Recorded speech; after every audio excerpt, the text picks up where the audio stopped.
ولد مصطفى درويش بمحافظة دمياط في 11 يناير 1980، وبدأ مسيرته الفنية مع المخرج خالد يوسف في فيلم كف القمر، عندما كان يتواجد بالصدفة مع أحد أصدقائه وعرض عليه تجسيد دور ضابط في الفيلم، ووافق عليه في الفرح.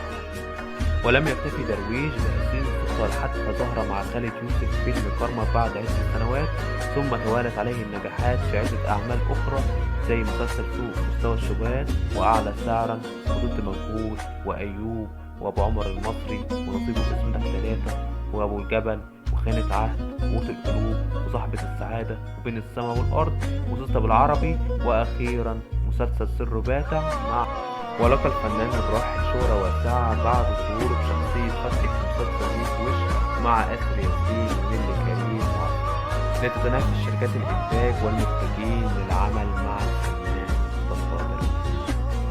أما على الصعيد الإنساني فقد رفض استكمال تصوير فيلم الملحد لإبراهيم عيسى بعد تصويره ال4 أيام، ورد عليه ساعتها وقال استحالة يكون أداة للحرب ضد الدين، وآسف جدا إنه يكمل هذا العمل.